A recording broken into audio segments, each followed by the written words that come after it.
A very, very tiny rechargeable bike light that could have other uses, but what's odd about this one is that it's not just white or red, it's red, green, blue, and white, so it can do a whole range of colours.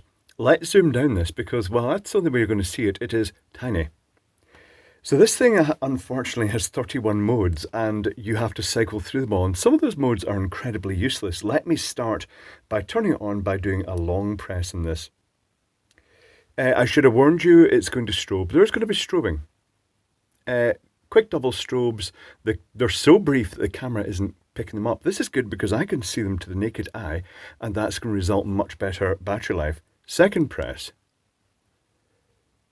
Much longer duration flashes. Third press, continuous white. And then it does the same for red, green, blue, yellow, magenta, cyan, and then after that it goes into 2 white flash, 1 red flash. Quite long duration, they're being picked up in the camera. Then it goes into flashing all the colours. Then it goes into flashing all the colours slower. Bigger gap between them, which could be quite good for longevity. And then it does the most awful thing ever. Let me think, what's the next mode in this? Okay, it's now gone into the SOS mode, but it's actually SOSOSOSO, it's not SOS. But it's now going to do that in every colour it can muster. So if you particularly wish to have a pink SOS light, then this could be it. Well, a pink so light. Okay, that's enough. To turn it off, press and hold. It comes with little rubber bands for attaching it to your bike frame. And it also comes with what appear to be Velcro pads, I'm guessing. Yes, they're Velcro pads for sticking it onto surfaces as well. Claims to have a 90 milliamp hour rechargeable battery in it. It's got a little micro USB port and a connector here. I've left it on full white. Maybe it just didn't like the high current, but it went dim very quickly. And when it went dim, I put it on charge and it only took, what was it, about 35 milliamp hour capacity. I'll do the test again, but I'll do it fairer by not leaving it in full white. It only lasted minutes before it was actually dimmed way down because the white is very intense. When you put it on charge, it charges at 350 milliamp, which is quite high for such a small cell, but as a result, it does charge quite quickly. Let's open it. So out comes the spudger. Discussions recently, lots of clones of these, the Isosamo spudger. One place you can probably get it, and they're not a sponsor, and neither is Isosamo, is iFixit. You can probably get the real thing there. I would expect them to sell the real thing. Well, that comes apart quite easily. It comes apart absolutely, totally easily. Here it is, right. Well, that is a very, very, very, very tiny little cell. That's one of the tiniest cells I've seen. Could be useful in its own right in devices that require tiny cells. Initially, I'm seeing the back 4 transistors, which surprises me. The chip that controls them, the 2 LEDs, a little charge control chip, and the button. Okay, well, you know what happens now. I'm going to take a photo of this and then we can examine it and reverse engineer it. One moment, please. The reverse engineering is complete. Let's zoom down onto this and take a good close look at the circuitry. I've got both sides of the circuit board visible here. They're not flipped. There's no need to flip them. And besides, because there's components on each side, it just makes it easier to look at in this particular scenario.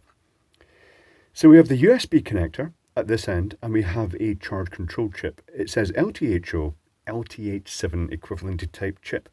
It is 2 50/50 LEDs with red, green, blue, and white chips. The white chip is actually a thin layer of phosphor over a blue or violet emitter. And there's 2 of those in parallel. We have a little push button on this side.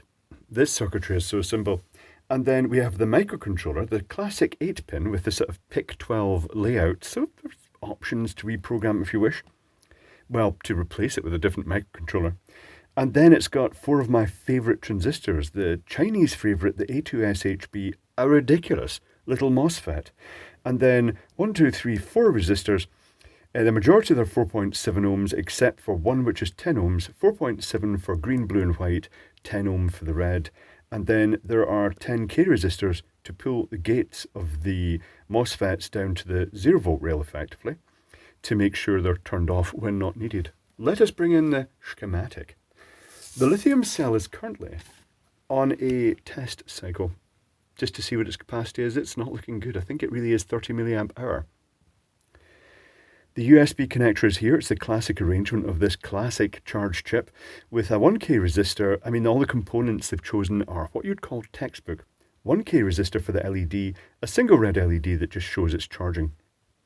A 3k resistor sets the charge current, in this instance 350 milliamps, which is quite high for the little dinky, what I think is a 30 milliamp hour cell. I shall put a note down in the description saying what the capacity of that came out at the end of the test. There are two decoupling capacitors on the 5 volt input and the output to the lithium cell. I've shown them to avoid drawing lines down the drawing. I've shown them connected to the 0 volt rail, which is this little mark here, the sort of ground reference, the 0 volt reference of the circuit. The microcontroller has its connection to the directly across the lithium cell. It's got a button going to the 0 volt rail. It has then 4 of these circuits, which is the 2 LEDs in parallel, 1 resistor, either 4.7 ohms for the majority of colours, but 10 ohms for the red because it's got a lower forward voltage of about 2 volts as opposed to 3 volts to others.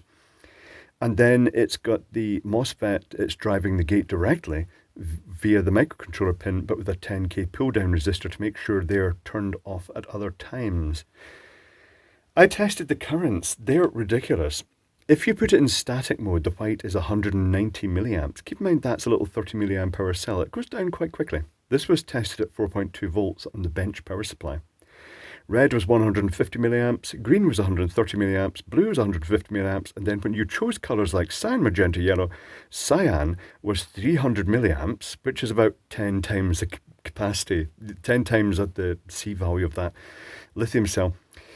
Magenta was 310 milliamps, which was the highest, and yellow was 290 milliamps. However, when you put it into the mode, and this is what I'd recommend if you've got one of these, where it just does that sort of, well, you saw it when I was testing it, that the camera was barely able to catch up, that sort of did it strobe. That is so low that the bench power supply, it didn't really show any consistent current for that. I'd guess it's probably just a couple of milliamps.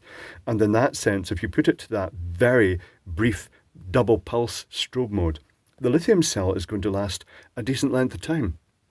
Anything else worth saying? Not really. There's not really much to say about it because it is a tiny little thing. But that is it. The little bike light, I mean, in the sense if you use it in that double strobe mode, it's going to last a decent length of time on a charge. And the white, the constant white mode, is useful for a brief use as a flashlight, but the battery will go down very quickly. All the other modes are really gimmicks, but they included them anyway, as a novelty, as a selling feature, which is kind of counterproductive to its actual function. But that is it. The little strap-on, that's not the correct wording to use, the little strap-on rechargeable bike light. I mean, when it's using strobe mode, it's actually okay. It's pretty good.